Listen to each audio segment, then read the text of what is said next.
Assalatu wassalamu ala asrofil mursalin wa ala alihi washabihi ajmain. Amma ba'du.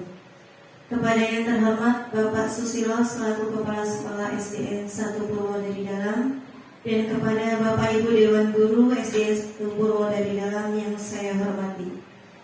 Sebelumnya saya ucapkan banyak terima kasih kepada Bapak Ibu Guru yang dan waktunya untuk bisa menghadiri undangan kami di ruangan ini. Puji syukur kehadirat Allah Subhanahu wa taala karena berkat rahmatnya sehingga kita masih dapat berkumpul dalam ruangan ini dalam keadaan sehat walafiat, yaitu dalam rangka kegiatan diseminasi budaya positif. Salawat serta salam semoga selalu tercurahkan pada junjungan kita Nabi besar Muhammad Sallallahu Alaihi Wasallam yang selalu senantiasa kita nantikan syafaatnya di yaumil akhir nanti. Amin ya rabbal alamin. Di sini saya akan membacakan susunan acara pada kegiatan tadi. Acara yang pertama pembukaan, acara yang kedua doa, acara yang ketiga sambutan dari kepala sekolah, acara yang keempat menyanyikan lagu Indonesia Raya dan Mas Lampung Selatan, acara yang kelima pemaparan materi, dan acara yang terakhir penutup. Untuk membuka acara pada hari ini, marilah kita bersama-sama membaca lafaz basmalah. Bismillahirrahmanirrahim. Acara selanjutnya yaitu doa yang akan dipimpin oleh Bapak Susilo. Kepada Bapak Susilo kami persilakan.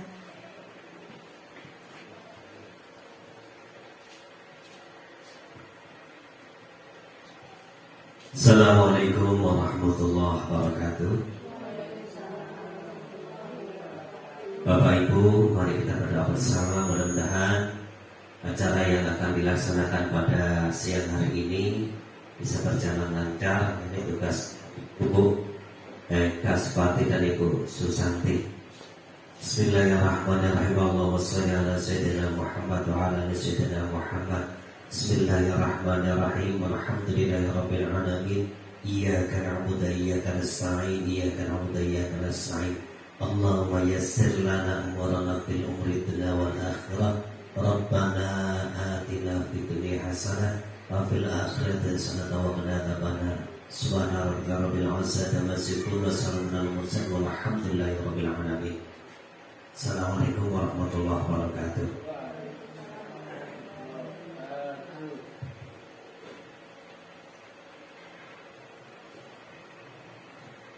Baik, dilanjutkan dengan sambutan dari Bapak Kepala Sekolah kepada Bapak Susilo. Kami persilakan kepada.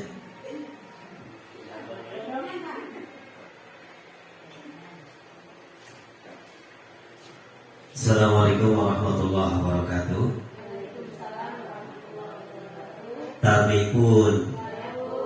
Bismillahirrahmanirrahim. Alhamdulillahirabbil alamin.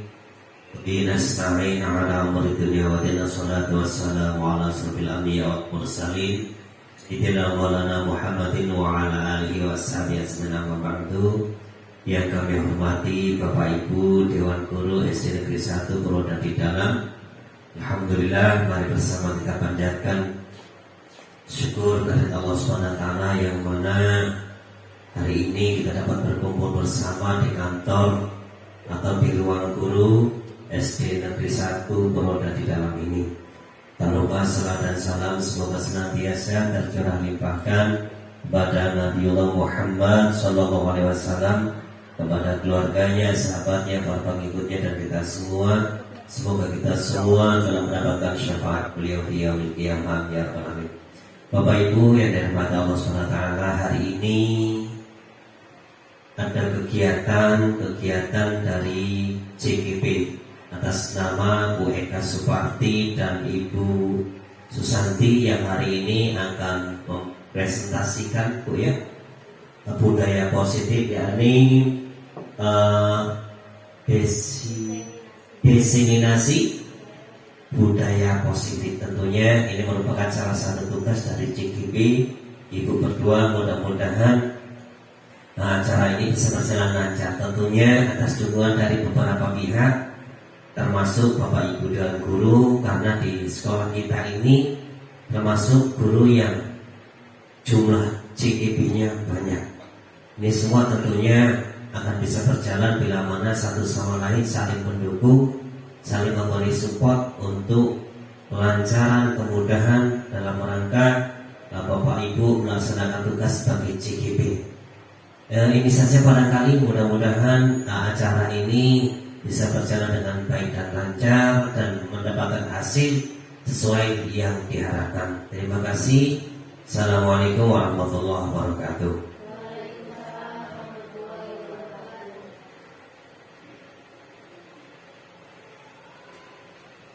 Terima kasih kepada Bapak Susilo yang telah memberikan sambutannya. Kemudian acara selanjutnya yaitu menyanyikan lagu Indonesia Raya dan Mars Lampung Selatan. Kepada Bapak Ibu dimohon untuk berdiri. Bu Yuni, silakan.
Rukun dan damai, sehat, tertib, aman dan sejahtera.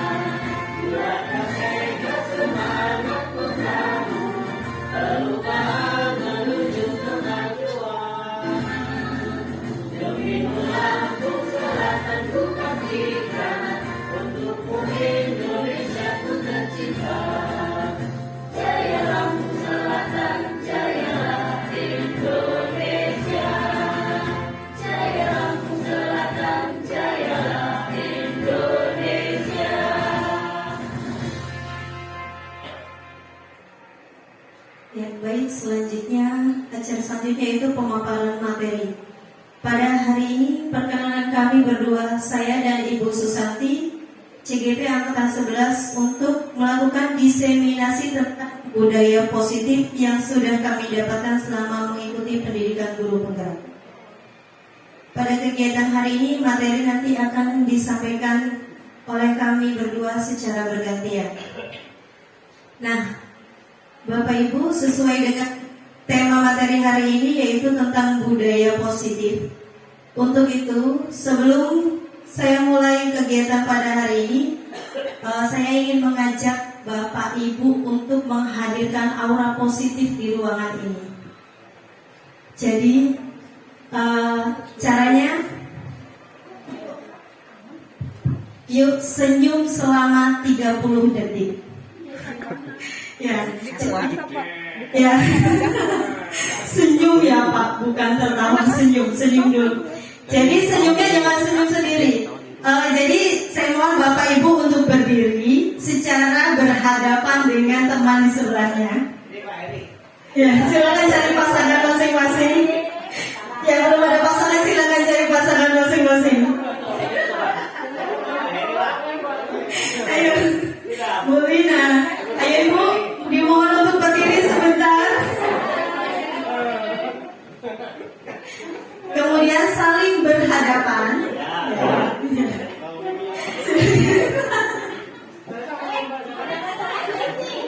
Ayo, pada lima sama sih boleh. Sudah, setelah berhadapan, silakan Bapak Ibu tersenyum selama 30 detik di hadapan teman-teman kita. Ayo Ibu silakan. Senyum ya Bu, senyum.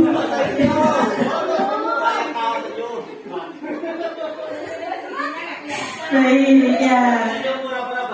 Ya pura-pura bahagia. Memang kita harus selalu terlihat bahagia ya Pak. Oke, baik. Terima kasih. Bagaimana Bapak Ibu? Apakah sudah mendapatkan aura positif dari senyuman yang sudah kita lontarkan kepada teman kita? Ya, coba saya pengen dengar testimoninya dari Bu Lina deh. Gimana nih perasaannya?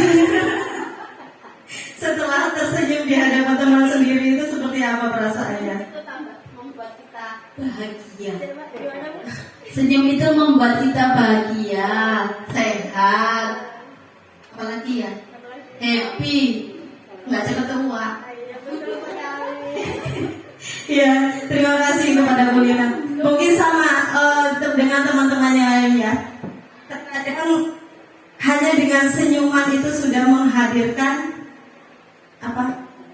aura positif, rasa bahagia ya. Kadang-kadang walaupun Perasaan kita seperti apa, tapi kalau melihat teman yang selalu tersenyum itu akan menularkan aura yang positif. Ya.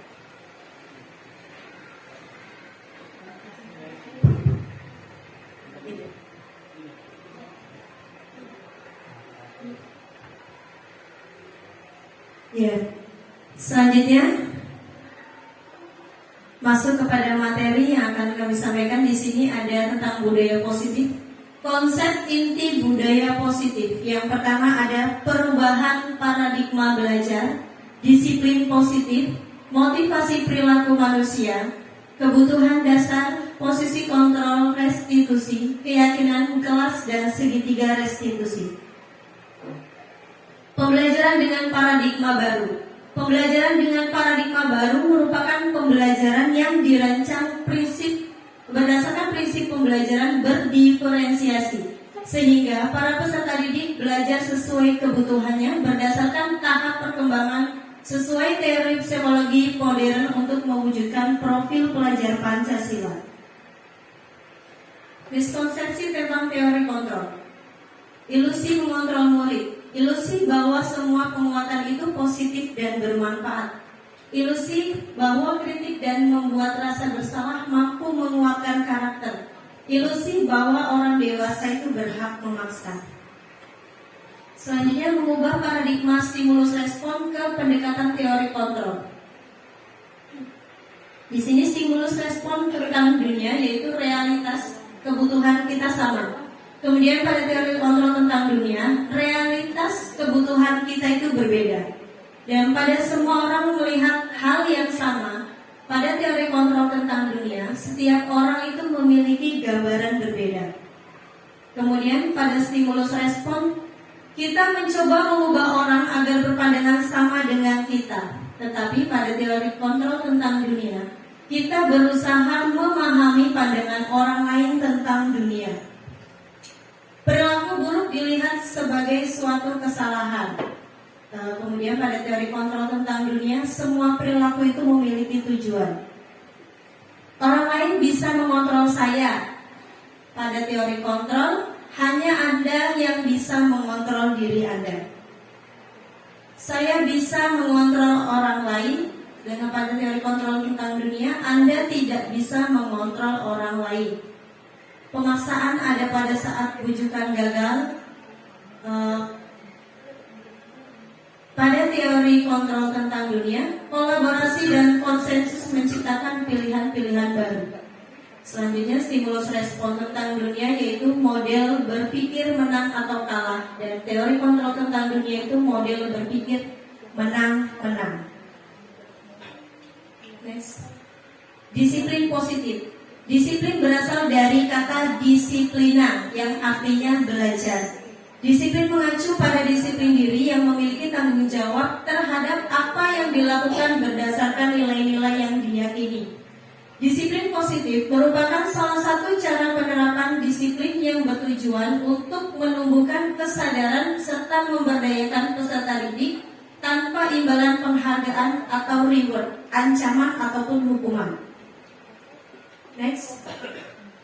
Jadi sebagai pendidik, tujuan kita adalah mewujudkan murid yang memiliki disiplin diri sehingga mereka berperilaku mengacu kepada nilai-nilai kebajikan universal dan memiliki motivasi intrinsik dalam perubahan perilaku ke arah yang lebih baik. Ya, sekian materi dari saya akan dilanjutkan oleh Bu Susanti. Kepada Ibu Susanti dipersilakan. Baik, terima kasih atas kesempatannya, atas waktunya yang diberikan oleh Bu Eka. Kembali lagi saya menyapa Bapak Ibu guru hebat di sini. Bapak Ibu sudah berlatih bertatap muka, senyum, dan apa yang sudah didapatkan? Rasa bahagia, rasa senang ya. Saya ada sedikit permainan. Mohon untuk berdiri. Jika saya bilang berdiri, maka harus berdiri. Cluenya jika saya bilang. Oke. Siap ya Bapak Ibu, konsentrasi. Jika saya bilang pegang hidung, pegang pipi, apa cluenya? Ya, jika saya bilang, waktu saya bilang pegang pipi, ada nggak? Ada nggak? Nggak ada, tapi semua pegang pipi. Ada yang tidak pegang pipi? Oke, pegang hidung. Oke, terima kasih. Silahkan duduk kembali. Biar fokus ya. Baik, di sini saya akan meneruskan materi nilai-nilai kebajikan, nilai yang disepakati bersama terlepas dari suku, bangsa, agama, bahasa maupun latar belakang. Apa sih nilai kebajikan itu? Silahkan di next. Ya, contoh nilai kebajikan institusi atau organisasi.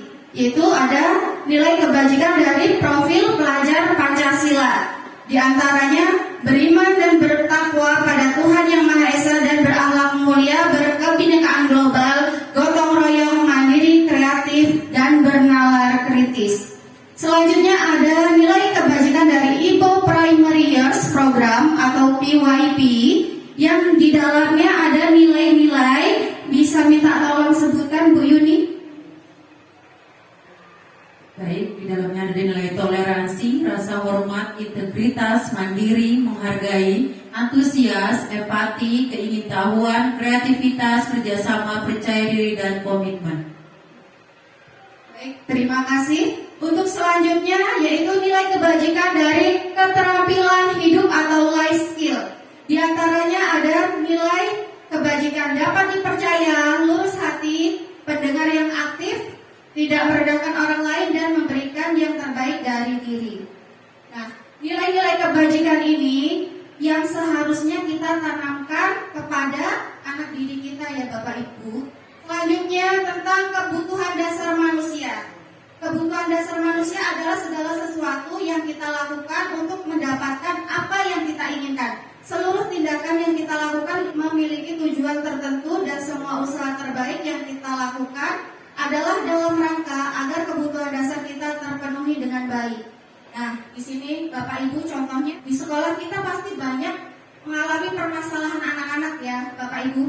Nah, anak-anak itu melakukan tindakan-tindakan yang negatif itu dipengaruhi atas kebutuhan dasar mereka seperti itu. Makanya mereka menyalurkannya ke arah yang negatif. Peran kita sebagai pendidik adalah mengarahkan kebutuhan dasar mereka itu agar tersalurkan ke kegiatan yang positif seperti itu ya. Untuk 5 kebutuhan dasar manusia, yang pertama bertahan hidup, yang kedua kasih sayang dan rasa diterima, yang ketiga penguasaan, yang keempat kebebasan, dan yang kelima kesenangan. Contoh kasus ya, fokus ya Bapak Ibu. Ada seorang anak yang bernama Doni yang selalu memakan bekal teman-temannya. Pernah kejadian nggak di kelas? Misal ada anak yang merebut makanan temannya atau memakan makanan temannya tanpa seizin pemiliknya. Pernah ya? Pertanyaan pertama, tolong dibacakan. Dalam kasus Doni di atas, apabila jawaban Doni ketika ditanya guru adalah karena ia lapar dan orang tuanya tidak membawakannya bekal makan siang, kebutuhan dasar yang sedang dipenuhi Doni adalah Kira-kira apa Bapak Ibu? Karena dia lapar. Apakah bertahan hidup? Ya, benar sekali ya. Jawaban poin pertama yaitu bertahan hidup. Karena di sini alasan Doni adalah lapar. Selanjutnya boleh minta tolong Bu Yesi. Yang kedua, apabila Doni menjawab bahwa alasannya mengambil bekal temannya karena dia merasa senang temannya jadi memperhatikan dia. Kebutuhan dasar yang sedang dipenuhi oleh Doni adalah kasih sayang karena ingin diperhatikan tadi ya Bu. Benar sekali. Benar sekali. Jadi di sini Doni butuh kasih sayang dan rasa diterima. Maka dari itu si Doni ini memancing perhatian temannya seperti itu ya. Untuk poin ketiga, minta tolong. Apabila jawaban Doni adalah dia merasa hebat karena temannya jadi takut dengan dia dan menuruti keinginannya. Kebutuhan dasar yang sedang dipenuhi oleh Doni adalah Ya, kira-kira apa Bapak Ibu? penguasaan. Ya, benar sekali, penguasaan. Terima kasih. Untuk poin yang keempat, Bu Yudi, silakan. Bila jawaban Doni dalam kasus di atas adalah bahwa dia merasa bosan dengan bekal makanan yang dibawakan ibunya dari rumah, karena ibunya selalu membawakan bekal yang sama. Oleh karena itu, dia ingin mencoba makanan teman-temannya yang beraneka ragam. Kebutuhan dasar yang sedang dipenuhi oleh Doni adalah Kira-kira apa Bapak Ibu? Kebebasan. Iya, benar sekali, kebebasan. Karena di sini Doni sudah bosan dengan bekal yang dibuatkan orang tuanya. Misal telur terus gitu ya. Dia pengen makan ikan atau ayam atau sayuran seperti itu. Selanjutnya untuk poin yang terakhir, minta tolong Pak Pino. Bila Doni menjawab bahwa ia melakukannya karena iseng saja dan ia menikmati ekspresi wajah teman-temannya yang kesal karena dia ambil makanannya, dan menurut dia ekspresi teman-temannya itu lucu. Kebutuhan dasar yang sedang dipenuhi oleh Doni adalah Apa? Kira-kira apa poin terakhir Bapak Ibu? Ya, kesenangan. Karena di sini Doni hanya iseng gitu ya. Biar apa? Teman-temannya ini jengkel sama dia. Berarti Doni ini sedang butuh pemenuhan kebutuhan dasar kesenangan. Untuk selanjutnya, motivasi perilaku manusia. Di sini motivasi perilaku manusia ada dua, yaitu ekstrinsik dan intrinsik.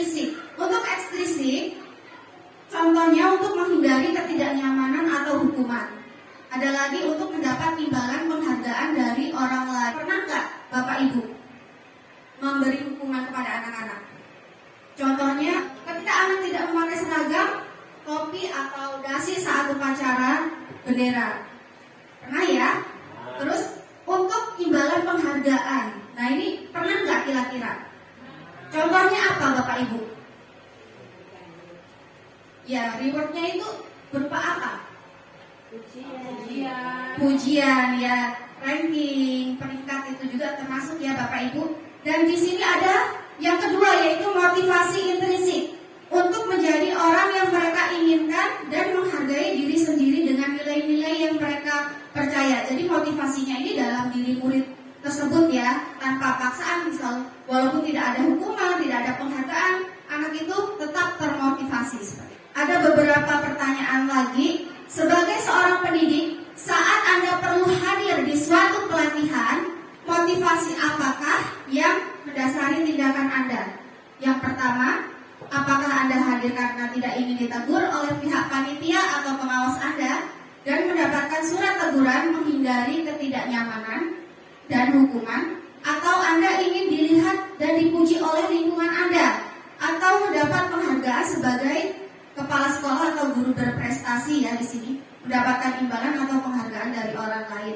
Atau yang terakhir, Anda ingin menjadi pembelajar sepanjang hayat, menjadi orang yang berusaha dan bertanggung jawab, serta menghargai diri Anda sendiri sebagai teladan bagi murid-murid guru Anda serta lingkungan Anda, karena Anda percaya tindakan Anda sebagai pemimpin pembelajar akan jadi panutan oleh lingkungan Anda. Ya, jadi menghargai nilai-nilai kebajikan diri sendiri. Pertanyaannya, manakah motivasi yang paling kuat mendasari tindakan Anda? Atau adakah suatu proses perubahan motivasi antara dua motivasi? Ya, seperti contohnya yang kita lakukan sekarang ya Bapak Ibu.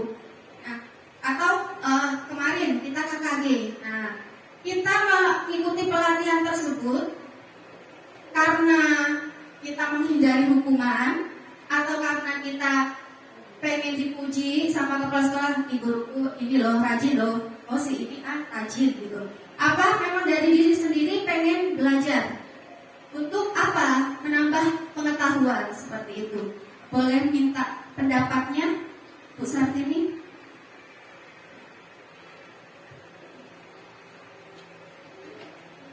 Kalau pendapat saya, karena saya kan nggak ikut KKG ya Bu di sini.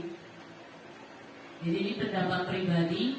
Kalau saya diikutkan dalam kegiatan KKG itu, saya akan berangkat dengan tujuan saya ingin menjadi orang yang berusaha dan bertanggung jawab, serta menghargai diri sendiri. Itu sebagai teladan untuk murid-murid saya, serta lingkungan, terutama untuk Bapak Ibu Dewan Gurunya. Terima kasih. Baik, terima kasih atas pendapatnya. Untuk pertanyaan kedua, kira-kira tadi kan kalau Dewan Guru ikut pelatihan seperti itu ya, motivasi apa yang ada dalam murid-murid kita di sekolah? Kenapa mereka mau ke sekolah? Kira-kira motivasi murid-murid kita sekarang itu seperti apa?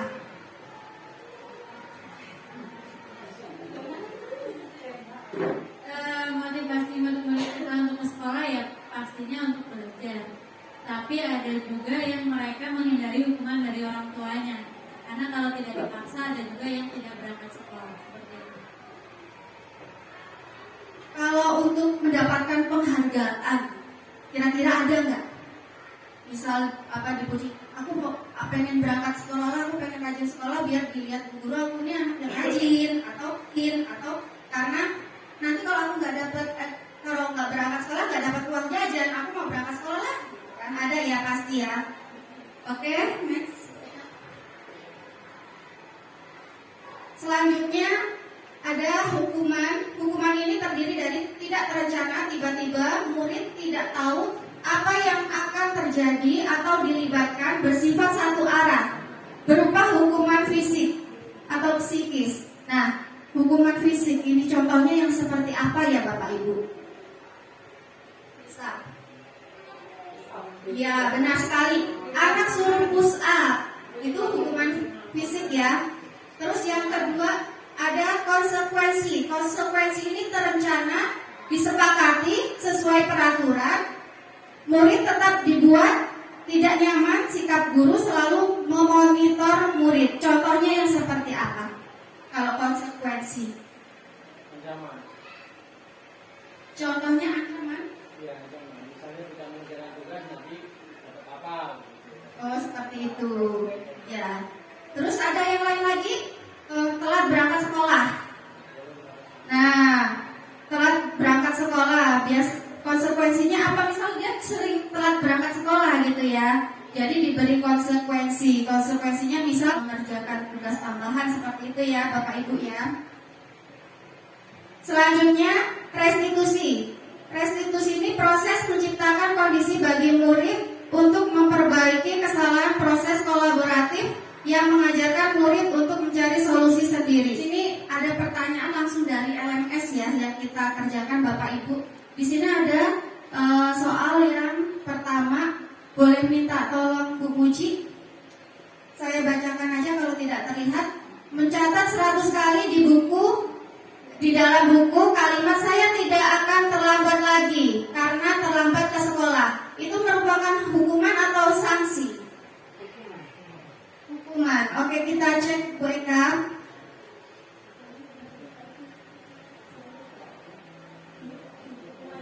Ya, kata Bu Muji hukuman. Ya, yang benar itu adalah konsekuensi. Lanjut, ada pertanyaan lagi. Lari mengelilingi lapangan basket 2 kali karena terlambat hadir di sekolah. Kira-kira itu hukuman atau konsekuensi? Seperti hukuman. Oke, kita cek. Ya, benar, hukuman. Lanjut, membersihkan coretan yang dibuatnya di meja tulis nih. Anak-anak kita kan banyak ya Bapak Ibu yang mencoret-coret meja tulisnya. Nah, di sini mereka disuruh membersihkan yang mereka coret-coret itu. Kira-kira ini hukuman atau konsekuensi? Ya, benar ya, sudah dijawab bersama, konsekuensi ya. Lanjut. Untuk soal selanjutnya, murid diminta untuk push up 15 kali karena tidak menggunakan masker di sekolah. Nih, gara-gara gak pakai masker suruh push up 15 kali lagi ya. Ini apa? Hukuman atau konsekuensi? Bu Elvi? Hukuman. Ya, benar sekali. Soal selanjutnya, menggantikan kertas tugas teman yang dicoret-coret. Nih, kan banyak anak ya kadang beberapa. Oh, hebat. Berarti udah pada bisa ini, hebat-hebat memangnya guru SDN 1 Purwo ada di dalam. Benar-benar tepuk tangan buat kita semua. Lanjut.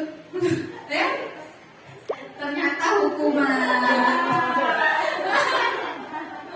Lanjut, murid diminta bertelanjang kaki sepanjang hari karena tidak menggunakan sepatu warna hitam. Kan ada apa? Hukuman apa konsekuensi? Ayo, mau hukuman apa konsekuensi?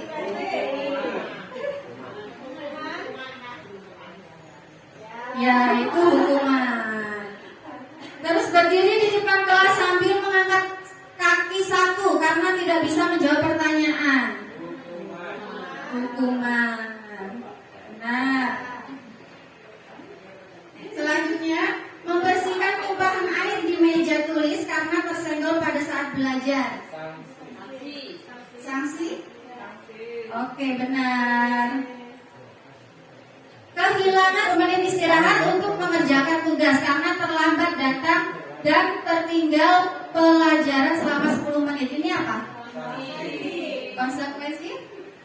Ya, benar. Selanjutnya, duduk di bangku di pinggir lapangan pada jam istirahat tidak diizinkan bermain oleh guru piket karena mencederai teman saat bermain di lapangan. Apa ini? Sanksi, kita lihat. Ya, benar sekali. Lanjut. Terlambat hadir di pembelajaran daring atau luring ya 15 menit dan diminta untuk tinggal 15 menit sesudah kelas selesai. Misal nih, ada anak terlambat, terus si anak ini kita minta 15 menit sesudah pelajaran tetap belajar sama kita, ini termasuk sanksi atau hukuman? Ya benar, sanksi. Lari mengelilingi lapangan basket 2 kali karena terlambat 10 menit untuk pelajaran PJOK. Sanksi, konsekuensi. Ya, karena kan tadi lari berhubungan dengan PJOK, ya. Yuk, lanjut, membersihkan WC sekolah karena mematahkan pensil kawannya. Kira-kira apa? Ya, hukuman. Oke, terima kasih. Kembali ke slide. Guru memberikan hukuman seperti apa? Hormat. Hormat pada bendera selama 1 jam. Itu sebagai posisi penghukum ya. Jadi si anak ini terlambat dan tidak memakai atribut, terus dia disuruh hormat. Untuk membuat merasa bersalah, contohnya Berapa kali ibu bapak harus memberitahu kamu selalu saja meninggalkan bapak ibu. berapa kali ibu bapak harus memberitahu kamu selalu saja mengecewakan ibu bapak, ya. Jadi biar kita berkata seperti itu, biar si anak itu merasa bersalah. Oh iya, aku buat salah nih, kan? Ya, lanjut. Selanjutnya adalah posisi sebagai teman. Bagaimana sih kalimatnya sebagai teman? Ayo dong, ikuti aturan sekolah. Tolong bantu ibu dan bapak ya sekali ini. Ya sudah, tidak apa-apa. Lain kali jangan berbuat seperti itu lagi ya. Ya, di sini guru menempatkan sebagai teman gitu ya, supaya si guru ini dekat dengan anaknya dan anaknya itu mau mendengarkan seperti itu. Dan yang selanjutnya adalah posisi pemantau. Kamu sudah melanggar peraturan sekolah. Kamu tahu konsekuensinya. Setelah upacara, kamu beli atributnya ke koperasi dan jangan berulang lagi. Iya. Nih, koperasinya segera dibuka ya Bapak Ibu. Sudah, alhamdulillah. Ya, di sini memberikan konsekuensi apa? Setelah selesai upacara, membeli atribut yang tidak dipakainya seperti itu ya. Yang terakhir adalah manajer. Manajer itu yang bagaimana sih contohnya? Apakah kamu tahu kesalahanmu? Kira-kira bagaimana kamu memperbaiki kesalahanmu? Nah, di sini ya. Di posisi manajer, guru ini menggali cara murid tersebut mencari solusi. Seperti itu ya, Nak? Seperti itu, maaf ya. Bapak Ibu guru, karena terbiasa di kelas jadi keceplosan. Nah, di sini contohnya, apakah kamu tahu kesalahanmu? Kira-kira bagaimana kamu memperbaiki kesalahanmu? Berarti kan dengan pertanyaan seperti itu, si anak pasti berpikir. Misal, si anak sering datang terlambat, terus ditanya dengan pertanyaan seperti ini, pasti dia berpikir gimana ya caranya supaya tidak terlambat lagi. Oh, minta ini bangunin bapak ibu di rumah. Misal kita kasih pertanyaan lagi, kalau bapak ibunya nggak bisa bangunin, bagaimana cara yang lain gitu kan? Bisa saja si anak bilang menghidupkan alarm seperti itu ya Bapak Ibu. Lanjut. Sekarang ada pertanyaan lagi. Posisi kontrol apakah aku? Ada kata-kata Bapak Ibu guru yang bilang, saya kecewa sekali dengan kamu. Kira-kira itu posisi kontrol apa?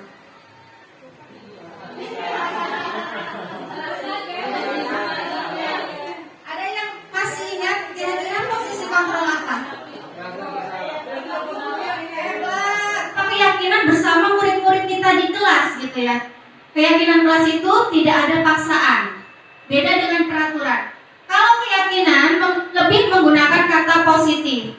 Misal peraturan dilarang merokok, itu menggunakan kata negatif karena dilarang ya. Kalau keyakinan kelas Benar sekali, membuang sampah pada tempatnya. Ya. Terus apa lagi selain itu? Datang tepat waktu. Ya, nggak apa-apa. Kita sama-sama belajar. Pernyataan universal dibuat dalam pernyataan positif sedikit saja agar mudah diingat, sesuai dengan kondisi kelas dan sekolah agar lebih mudah diterapkan. Semua warga sekolah kelas dilibatkan saat membuat keyakinan kelas. Contohnya, ya, contohnya kita mau membuat keyakinan kelas di kelas kita masing-masing ya Bapak Ibu. Kita bermusyawarah dengan murid-murid kita. Nah, kita mau membuat keyakinan kelas. Apa sih keyakinan kelas? Keyakinan kelas itu yang kita yakini dalam hati kita, yang kita anggap baik, nah gitu ya. Biasanya ada anak yang bilang tidak buang sampah sembarangan gitu ya. Karena saya juga pernah menerapkan di kelas, membuat keyakinan kelas dan kita luruskan. Karena apa? Keyakinan kelas itu menggunakan kata-kata positif. Nah, tidak membuang sampah sembarangan. Kalau untuk kata positifnya apa? Nah, kata tidaknya dihilangkan. Ya, buanglah sampah di tempatnya seperti itu. Nah, kalau sudah disepakati bersama, nanti anak-anak bisa menuangkan tanda tangannya ya, Bapak Ibu. Jadi kita buat dalam bentuk poster, ya, ada contohnya. Nah, seperti ini. Ya, bisa pakai karton, bisa dibuat dengan tulisan tangannya di bawahnya juga. Bisa kita minta seluruh siswa kita tanda tangan di bawahnya, gitu ya. Sebenarnya nggak harus tanda tangan, tapi kan ini supaya anak-anak meyakini kalau ini loh nilai-nilai yang sudah kita sepakati bersama. Selanjutnya segitiga restitusi. Segitiga restitusi yaitu suatu proses dialog yang dijalankan oleh guru agar dapat menghasilkan murid yang mandiri dan bertanggung jawab. Dengan tahapannya, yang pertama menstabilkan identitas, yang kedua validasi tindakan yang salah, dan yang ketiga menanyakan keyakinan. Dalam menstabilkan identitas, contoh kalimatnya yaitu berbuat salah itu wajar. Tidak ada manusia yang sempurna. Ibu bapak juga pernah melakukan itu. Kamu berhak merasa begitu. Kira-kira bapak ibu pernah nggak bilang seperti itu kepada anak murid kita? Bisa anak murid kita mecahin kaca, kita langsung marah. Kok pecahin kaca? Apa langsung dengan kata-kata seperti ini?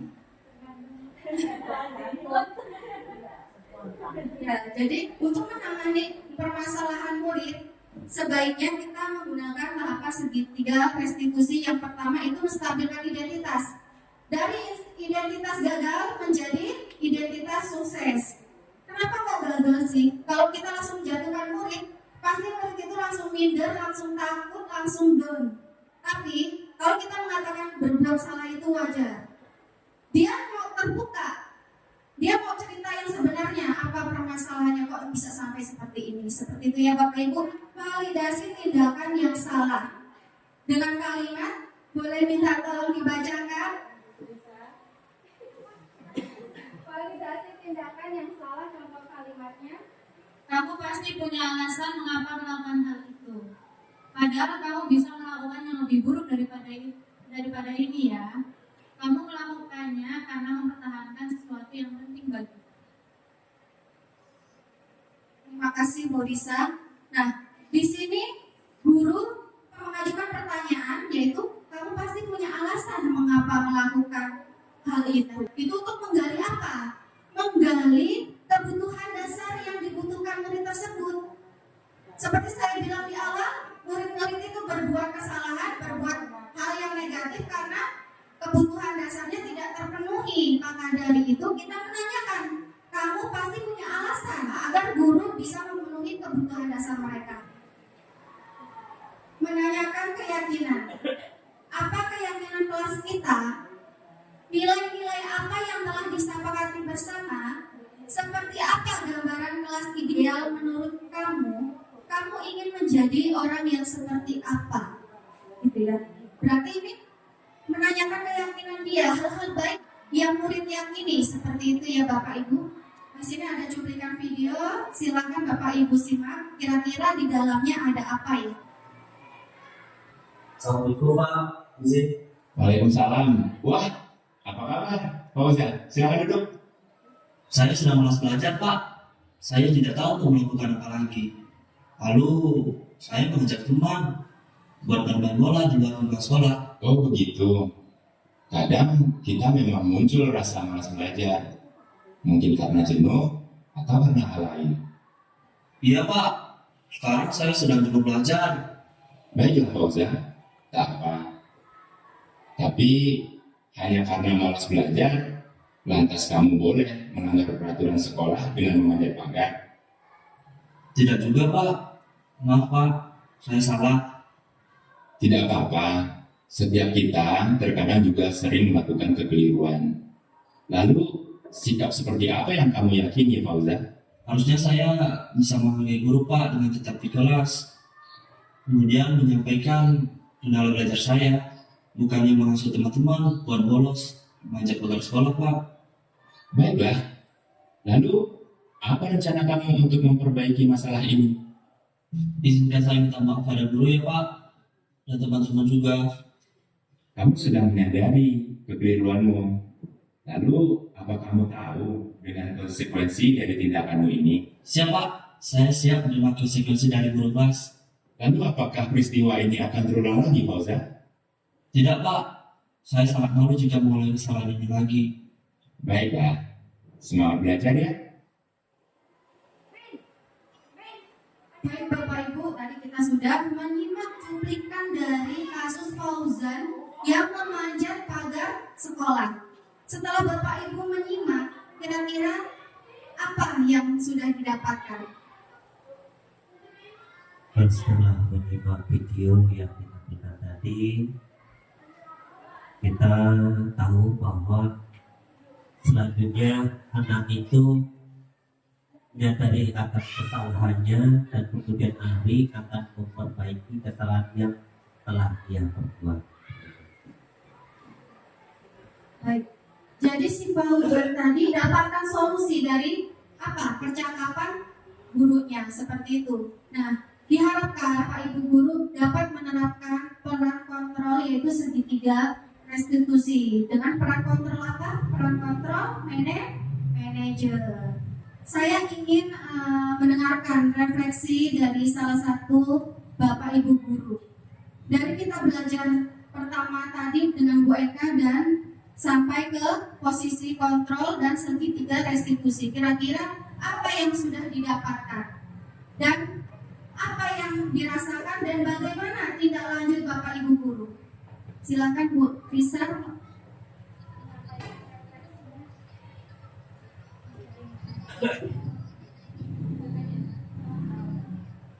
Dari tadi saya menyimak apa yang telah disampaikan, bahwasanya kita sebagai guru itu jangan langsung menghukum anak, karena anak itu pasti punya alasan atau motivasi ketika mereka melakukan kesalahan, dan kita bisa menggali atau bisa mengarahkan murid itu untuk memperbaiki diri mereka dengan segitiga restitusi yang kita pelajari. Ya, terima kasih atas refleksinya Bu Risa. Selanjutnya penutup, dalam penerapan program disiplin positif, hendaknya guru memiliki standar kepribadian, profesional dan sosial yang baik, di mana guru mampu merefleksikan dirinya dalam posisi kontrol saat ini, bagaimana perjalanan dirinya sebagai among manajer yang menuntut murid-muridnya menjadi insan yang mandiri, merdeka dan bertanggung jawab. Standar nasional pendidikan. Baik Bapak Ibu, saya ucapkan kembali lagi terima kasih untuk Bapak Ibu karena sudah berpartisipasi dan meluangkan waktunya untuk mendampingi kami melakukan destinasi disiplin positif. Di sini kami masih belajar, masih dalam proses belajar. Kita di sini sama-sama belajar. Jika ada salah, kurang dan lebih, saya mohon maaf sebesar-besarnya kepada Bapak Ibu dan kepada Allah saya mohon ampun. Astagfirullahaladzim. Saya akhiri. Wassalamualaikum warahmatullahi wabarakatuh.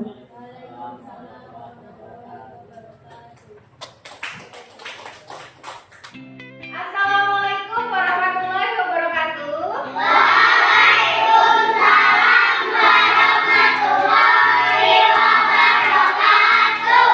Apa kabar anak-anak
Contohnya, tidak membuang sampah sembarang kata positif menjadi apa? Membuang sampah pada tempatnya. Hebat, membuang sampah pada tempatnya seperti itu ya. Masing-masing kalian pasti bisa membuat satu kesepakatan kelas. Bisa? Iya. Oke, di sini Bu Guru punya sticky note. Jadi nanti masing-masing membuatkan satu kesepakatan kelas dan kita tempelkan di depan, ya. Nanti kita sepakati bersama manakah yang lebih cocok untuk kita jadikan kesepakatan kelas. Silakan ditulis.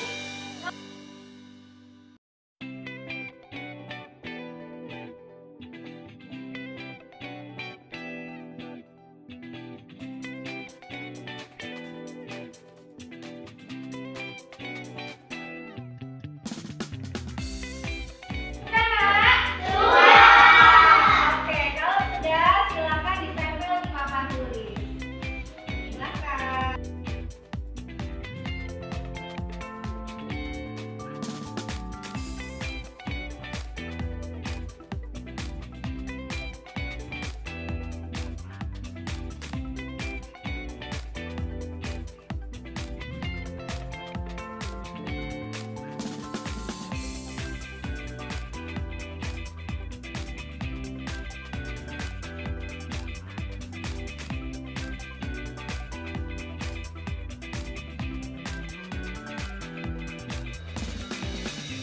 Anak-anak, barusan kalian sudah membuat kesepakatan kelas dan sudah menempelkannya di depan. Di sini ada beberapa poin ya, dan beberapa poin ini ada yang sama.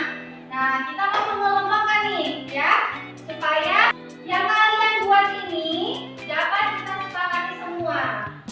Ya. Yuk, yang pertama punya Villa. Silakan Villa dibacakan.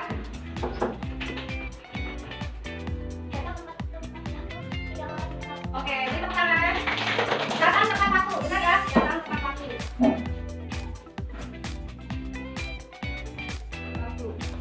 Terus tadi ada lagi apa, Nak? Ya. Buku tadi bilang apa? Gunakanlah kata positif. Jadi apa yang benar? Makan di luar kelas. Hebat. Makan di luar kelas. Di luar. Oke. Selanjutnya punya Dede, silakan dibacakan ya. Membuat sampah plastik yang tepat. Terus selanjutnya berbicara yang baik. Ya. Membuang sampah pada tempatnya. Benar ya? Terus berbicara yang baik. Oke.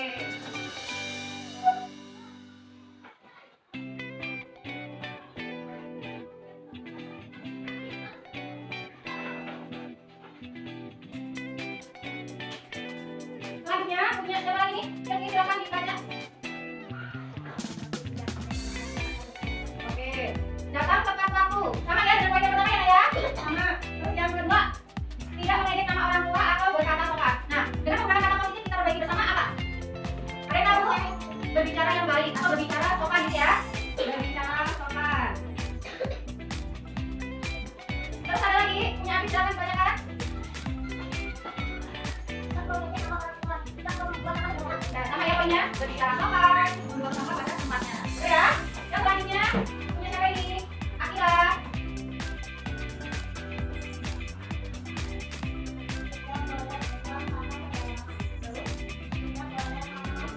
Ya, tadi tidak boleh buang sampah sembarangan, jadi apa, Nak? Ya, sama. Terus tadi tidak boleh ngomong jorok, berarti yang mana? Berbicara sopan. Ya, berbicara sopan. Poinnya sama ya. Lanjut punya siapa nih? Nagita. Terus yang kedua?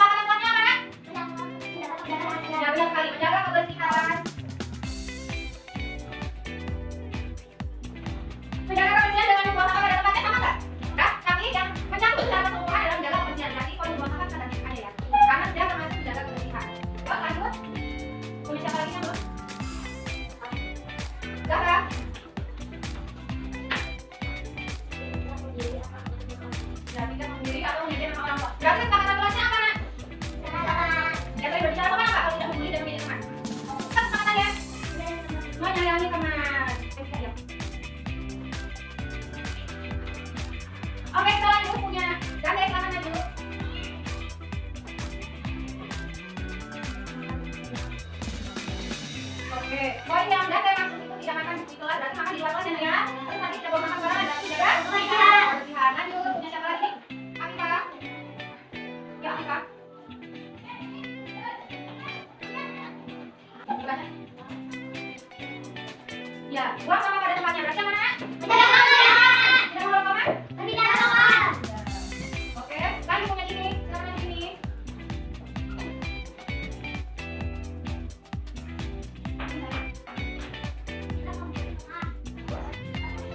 Tidak membuli teman. Berarti masuk mana?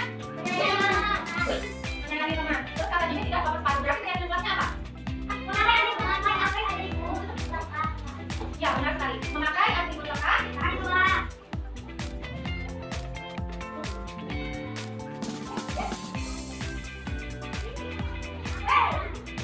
Nah, contoh atribut itu apa saja? Apa saja? Kopi, terus apa lagi? Oke, selanjutnya tunggu silakan Nina.